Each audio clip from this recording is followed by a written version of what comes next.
Men ikinci gelin falan desek. Gelin olasın ha? Men kelin emes kızı bolamın. Bu kuvvançtan göz yaşı. Yine kötüşek. Hiç kaçan orvam. Ay azamatsındaki bu emin kol çağılar ben Jaşnakay bolgon görüştü. Koştap koldap turaylı urmatlı katışuşular. Kaçancı gelin olasıca? Ben ikinci gelin.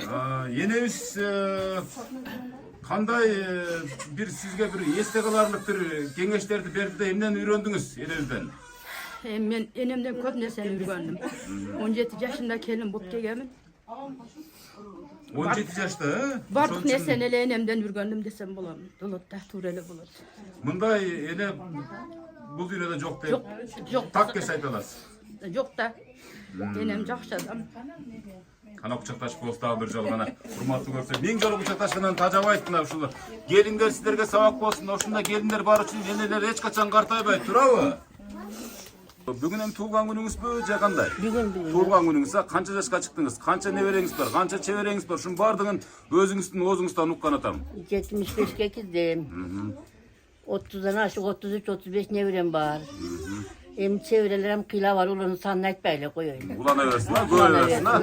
Onlara bereket versin. Bazı özleri olup, kuş kondurmaya koşa karı versin. Niyetime de şu. Anara ne? Niçin betinizke bir şişele geldi? 75'e çıksanız tutlarlar. Emniye sebebi var. Balkim çok kays, balkim sport benim aşık aslı. Yok, ıslatma. Mineceğiz misalı karvaş için biz de o şu karvaganın hareketini görüyoruz sizin kengeşiniz menen. Şu bartamak dileceğim. Oşal en tura mına şu nerv adamdı karıtkandagın, şu depressiyaga düşürgöndagi şu nerv ornundagy payda bolgan nerv ошон үчүн ene uşul nerv bolbay özүн таза сактаган үчүн ha ene. Ene uşul 75 yaşka çıkkanга чейин эмне турмушту баштан кечирдиңиz? Кандай турмуш кылдыңыз?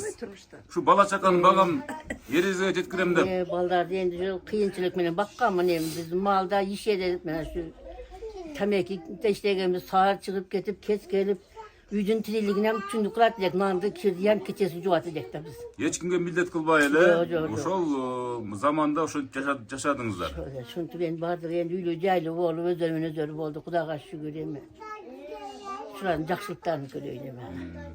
Bu programmanı gelet de hiç kaçan gütkön emes. Yok kütkön emes. Ben çok günde ödeyle. 5 hafta keletler devre oturdum dedi.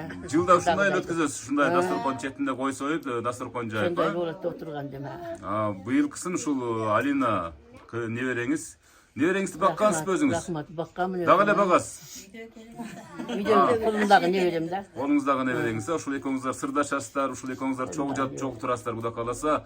Ушул небереңиз да ушул ниеттери абдан түз да, мисалы үчүн ушул менин да тойлорумда дейт ушул төрүбүздүн көркөлүп отурса деп ушул ниет кылам дейт да, кудай кааласа. Энебиз 75 жашка чыга элек дептер айтып койсок болот. Себептегенде жапжашка орунда 100 жашка чыкканда да келели айна. Кудай кааласа. Аман эсен өмүрүңүздү берсин.